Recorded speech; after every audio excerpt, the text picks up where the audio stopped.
एक जंगल में एक ऋषि अपनी पत्नी के साथ रहते थे। उन्होंने तप करके बहुत सी दैविक विद्याएं हासिल की थी। एक दिन नित्य साधना के बाद जब उनकी आंखें खुली तो उनके हाथ में आसमान से एक चूहिया आ गिरी। वो खून से लथपथ थी क्योंकि वो चील के पंजों से छूटकर महर्षि के हाथ में आ गिरी थी। वो चूहिया मौत के डर से कांप रही थी, इसलिए मुनि को उसके ऊपर दया आ गई और उन्होंने सोचा क्यों न इसे अपनी विद्या से अपनी बेटी बना लूं।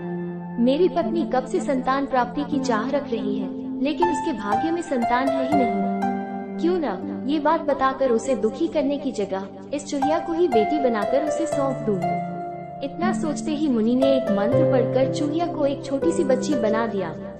वे उस चूहिया को बच्ची बनाने के बाद गोद में उठाकर अपनी पत्नी के पास लेकर आए और उन्होंने कहा, हे देवी, लो अब इसे अपनी बेटी मानकर ही पालना। सोच लो, भगवान ने तुम्हारी सुन ली है। मुनि की पत्नी छोटी बच्ची को देखकर बहुत खुश हो गई। अब चूहिया से बच्ची बनी लड़की ऋषि के घर में बड़े लाड प्यार से पलने लगी। फिर ऋषि की पत्नी ने कुछ दिनों के बाद उस बच्ची का नाम दिव्या रखा। ऋषि की और उनकी पत्नी दोनों ने बड़े प्यार से दिव्या को पाला। महर्षि को बहुत खुशी थी कि उसकी पत्नी को अपनी ममता लुटाने के लिए एक बेटी मिल गई। कुछ समय के बाद उसकी परवरिश में वे भूल ही गए कि वो एक चूहिया है। दिव्या को ऋषि ने अच्छी पढ़ाई लिखाई करवाई। देखते ही देखते दिव्या 18 साल की हो गई। अब महर्षि की पत्नी को अपनी सुंदर बेटी की शादी करवाने की चिंता होने लगी। उन्होंने यह बात महर्षि से की। तब अपनी बेटी की तरफ देखते हुए महर्षि को भी लगा कि इसका अब विवाह हो जाना चाहिए। तब ऋषि ने अपनी पत्नी से कहा कि तुम चिंता मत करो, मैं इसके लिए योग्य वर ढूंढ लूंगा।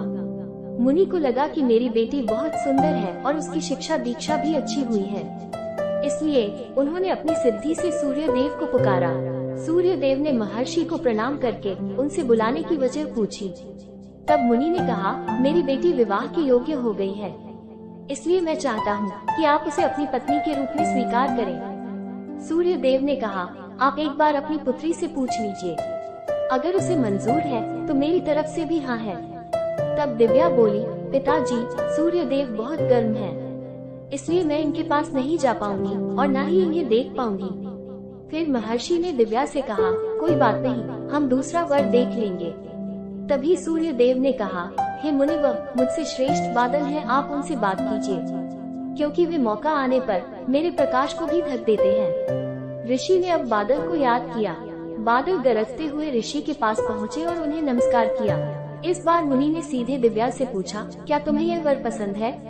दिव्या ने जवाब दिया, हे पिताश्री, मेरा रंग गोरा है और इनका काला, इसलिए हमारी जोड़ी अच्छी नहीं लगेगी। तब बादल ने मुनि से कहा, आप पवन देव को बुलाइए, वे मुझसे श्रेष्ठ हैं, क्योंकि उनमें मुझे उड़ाकर इधर से उधर ले जाने की ताकत है। अब ऋषि ने पवन देव का स्मरण किया। पवन देव के आते ही मुनि ने अपनी बेटी से पूछा, क्या आपको यह वर पसंद है? तब दिव्या बोली, पिताजी, ये तो एक जगह ठहरते ही नहीं है, इसलिए मैं इनके साथ घर कैसे बसा पाऊंगी। इस बार मुनि ने पवन देव से पूछा कि हे पवन देव, आप जानते हैं कि मुझे अपनी पुत्री के लिए उसके मत के अनुकूल वर की तलाश है, इसलिए आप ही बताइए कि आपसे श्रेष्ठ कौन है? फिर पवन देव ने जवाब दिया, मुनिवर, आप पर्वत को बुला सकते हैं, वे मेरा रास्ता रोक देते हैं, इसलिए वे मुझसे श्रेष्ठ हैं। तुरंत ऋषि ने पर्वत को पुकारा। पर्वतराज को देखते ही दिव्या बोली, ये तो पत्थर हैं, इसलिए इनका दिल भी पत्थर का ही होगा, इनसे विवाह कैसे संभव हो पाएगा?